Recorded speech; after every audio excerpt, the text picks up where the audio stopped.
Bueno, chicos, vamos a intentar explicar este tema del libro, la modificación, suspensión y extinción del contrato de trabajo. Como sabéis, este tema lo que va a hablar es de los cambios que puede hacer la empresa en nuestro contrato que puede afectarnos como trabajadores.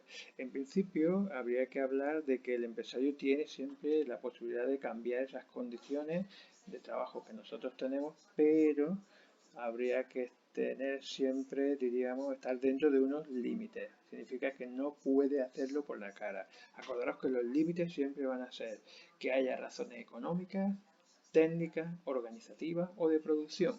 Es decir, que no sea algo que no pueda cambiar porque él, diríamos, quiera por la cara, sino que esté justificado de alguna manera. En principio lo que nos puede cambiar es la forma de trabajar en cuanto a nuestras funciones. Eso se llama movilidad funcional. ¿Nos puede cambiar de puesto de trabajo? Bien, cambiar a otro puesto de similar categoría o grupo profesional, que significa que haremos cosas parecidas, pero al estar dentro de nuestra categoría nosotros seguimos cobrando lo mismo y lo único que hacemos es otra función parecida a la nuestra y para la que estamos preparados. Pero hay la posibilidad también de que nos muevan fuera de nuestro grupo profesional o categoría profesionales. En este caso, lo que ocurre es que nos pueden o bien ascender y hacer un trabajo que tenga otro compañero con más titulación, por ejemplo, y que nosotros, bien porque tengamos un cursillo o tengamos una carrera, también estemos capacitados para hacerlo, y eso se llama movilidad ascendente. Y en este caso siempre tenemos que cobrar por el puesto de mayor categoría, pero también puede ocurrir que nos hagan hacer trabajos de una categoría inferior a la nuestra, es decir, que como intentar hacer un trabajo que para el cual nosotros no tendríamos que hacerlo porque teníamos una titulación, una preparación superior, pero que circunstancialmente nos pone el empresario para cubrir una baja durante unos días. Eso se llama movilidad descendente cuando es la categoría inferior. Pues bien, en este caso, cuando nos descienden, diríamos, de categoría para hacer esos trabajos, siempre nos tienen que pagar por nuestra categoría. Acordaros, si nos suben, nos tienen que pagar por la superior, si nos descienden, nos tienen que pagar por la nuestra. Y siempre tiene que ser el tiempo imprescindible, diríamos, para que cubrir una baja temporal corta. No puede ser que nos mantengan durante mucho tiempo, porque incluso en la superior tendríamos derecho a pedir un ascenso en caso de que nos mantuviéramos entre 6 meses y un año en esa categoría superior. Además de cobrar por la superior, también tendríamos derecho a pedir un ascenso. Y luego nos faltaría la tercera movilidad, que se llama movilidad extraordinaria, que es cuando hay un cambio definitivo de puesto fuera del grupo profesional, que en este caso lo que se considera es un cambio sustancial o importante de las condiciones de trabajo, que lo vamos a ver después. Vamos a seguir con otra posibilidad que existe de que nos mueva el empresario, pero en el espacio, no en el tiempo de las funciones, sino en el espacio. En este caso se llama movilidad geográfica, es decir, nos pueden cambiar de centro y hay dos posibilidades. Una, diríamos, más larga, que es cuando hay un cambio definitivo de centro que está considerado entre 1 y 3 años. En este caso hay que notificar al trabajador con 30 días de antelación y el trabajador siempre va a tener tres opciones. Una, aceptar el traslado, es decir, aceptarlo por la buena y nos cambiamos de sitio y nos mandan a trabajar a Alicante, a Valencia, a Ciudad Real y lo aceptamos porque bien no tenemos inconveniente o porque nos gusta o simplemente por no perder el puesto de trabajo. En este caso siempre nos pagan todos los gastos de nuestra familia. Pero si no estamos de acuerdo, hay otra opción que es aceptar y recurrir. Entonces lo que hacemos es que recurrimos porque creemos que es injusto y luego ya saldrá la resolución del juez. Pero ojo, tenemos que irnos. En principio no vale quedarse esperando la resolución, sino que hay que irse y luego ya se saldrá la resolución del juez. La tercera opción es extinguir el contrato, es decir, acabar el contrato con una indemnización. Y la indemnización que nos tienen que dar es de 20 días por año. Por tanto, sería una indemnización de 20 días, se multiplica por los años que estamos y por lo que cobramos, y eso sería lo que nos tendría que pagar el empresario por trasladarnos a un centro o por no querer trasladarnos en este caso y tener derecho a esa indemnización. Luego hay otra posibilidad que es, diríamos, más corta en el tiempo, que se llama desplazamiento. El desplazamiento es una forma de hacer funciones en otro centro, pero durante un tiempo inferior a un año. En este caso, las condiciones que marca la ley es que hay que avisar al trabajador con al menos 5 días laborables de antelación y el trabajador solamente va a tener dos opciones, no como en el traslado que tenía tres. Aquí solamente tiene o bien acepta el desplazamiento, que es temporal, hemos dicho, pues imaginaros, a lo mejor irse a una ciudad a Melilla o a Cádiz o a Granada o a Córdoba un tiempo, un par de meses, a hacer una obra, por ejemplo, y o bien se acepta, como hemos dicho, con todos los gastos pagados, o bien se recurre, se acepta y se recurre, es decir, hay que irse siempre y luego recurrir a ver si el juez estima que es cierto que ha sido un poco, diríamos, injusto el desplazamiento. Pero mientras tanto tenemos que irnos. En este caso, evidentemente, si ganamos y el juez nos da la razón de que ha sido injusto, tendríamos derecho a una indemnización y además a recuperar, a volver a nuestro puesto de trabajo donde habíamos salido, porque se demostraría que no tenía razón el empresario. En estos casos siempre se tiene derecho a 4 días extra de permiso por cada 3 meses de desplazamiento. Es decir, que si nos vamos y estamos más de 3 meses, nos tienen que dar 4 días extra de permiso como días libres que tenemos derecho a disfrutar con nuestra familia.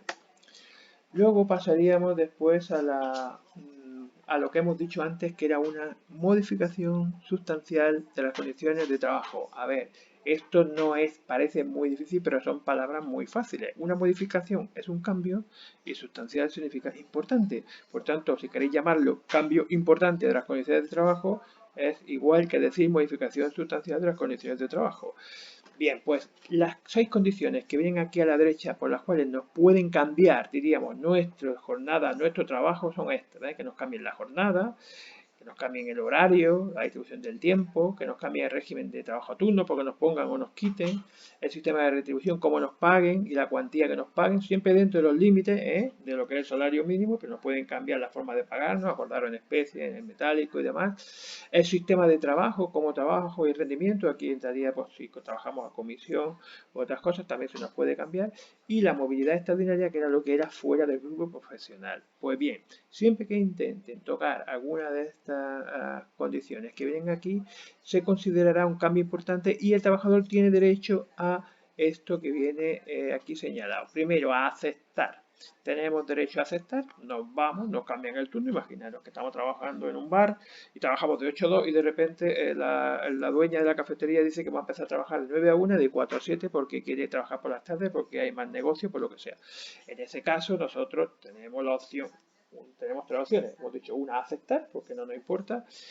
Otra, aceptar y recurrir porque creemos que es injusto y entonces lo que tenemos que hacer es, además de aceptar, recurrirlo, porque si no está justificado por una causa económica, organizativa o de producción, como hemos dicho antes, tendríamos derecho a que no se nos cambiara ese sistema de turno.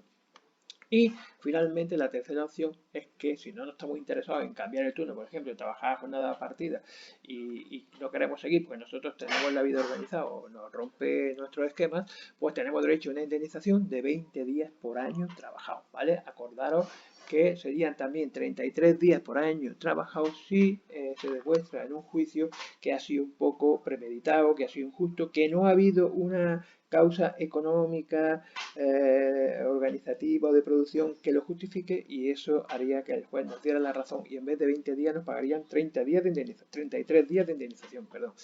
Bueno, en cuanto a la modificación colectiva es cuando se considera que hay mucha gente, esto sería el cambio individual a un trabajador y la modificación colectiva cuando se le cambia a todo un centro o a una parte importante de un centro las condiciones de trabajo. En este caso siempre hay que consultarlo con los representantes de los trabajadores, una consulta de un máximo de 15 días y después si lo lleva a cabo el empresario siempre se podría recurrir ante el juzgado de lo social, como sabéis.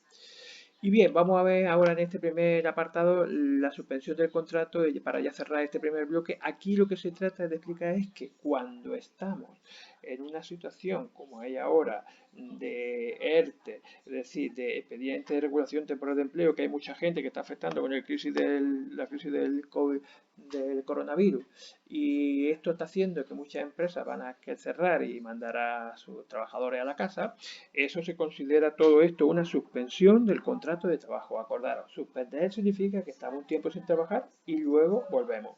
Pero extinguir era romper el contrato. Aquí no hay despido, no tiene por qué haber despido. Otra cosa es que los empresarios o los empresarios aprovechen la situación y despidan gente que no deberían. que está diciendo la autoridad es que se puede hacer ERTE. Un ERTE es un expediente de regulación temporal de empleo que lo que hace es que se suspende los contratos y luego volvemos a trabajar. Y mientras está suspendido se está cobrando del paro.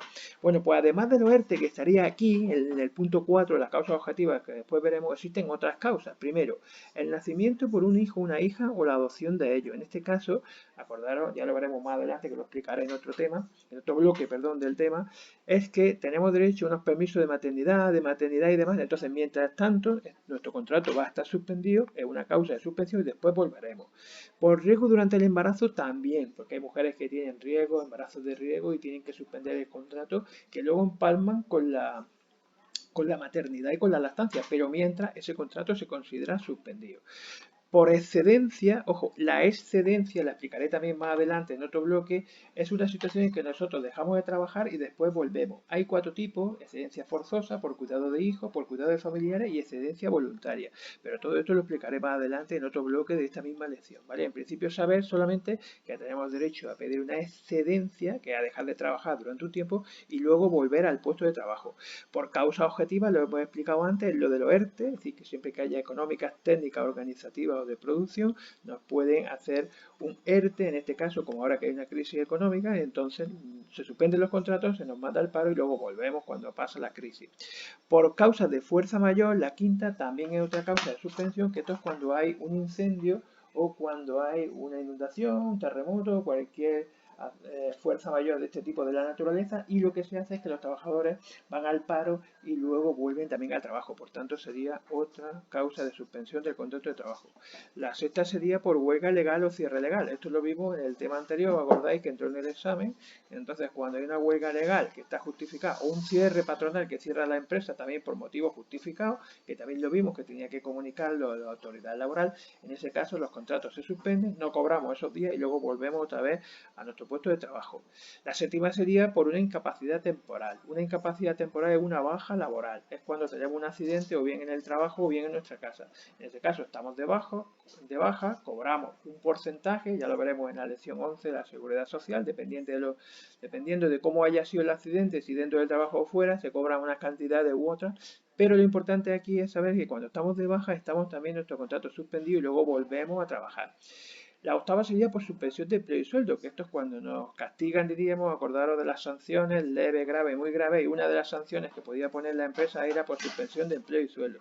Pues bien, si la empresa nos castiga con suspensión de empleo y sueldo, también nuestro contrato está suspendido unos días, no lo cobramos y después volvemos. Por cargo público, ya lo hemos dicho, que está relacionado con un tipo de excedencia, la forzosa, que es cuando nos eligen para concejales o diputados, y en este caso también se suspende el contrato y después volvemos. Por privación de libertad, sería otro de los casos, es cuando hemos dicho que un preso, cuando lo detienen, está preso pero no está condenado. Hasta que no sale el juicio no se puede despedir porque no está condenado. Porque imaginaros que luego en el juicio sale libre. Entonces, en ese caso, tiene derecho a volver a su puesto de trabajo. Por tanto, por privación de libertad, hasta que no nos condenan, estaríamos nuestro contrato suspenso. Tendríamos derecho, no nos puede, diríamos, el empresario despedir hasta que no haya salido el juicio y hayamos sido condenados. En este aspecto, algunos acordaréis de lo que le pasó a Roca de Marbella, que era trabajador del Ayuntamiento de Marbella y no lo pudo despedir el Ayuntamiento hasta que no salió el juicio. Otra causa de las que supone una suspensión del contrato es por víctima de violencia de género. Esto es cuando hay una trabajadora que solicita la suspensión porque es víctima de violencia de género y entonces se le puede dar una suspensión del contrato de entre 6 meses y 1 año y medio, es decir, hasta 18 meses. También se trata de proteger a la víctima y estaría su contrato suspendido hasta que ya volviera o cesara esa actividad agresiva. Y por último, por mutuo acuerdo o pacto válido, sería la última de las posibilidades que tenemos cuando está nuestro contrato suspendido, que es cuando hacemos un acuerdo con nuestro empresario sencillamente porque dejamos de trabajar un tiempo y luego volvemos, ¿vale? Cerramos aquí este primer bloque y después seguimos con un segundo. Venga, saludos.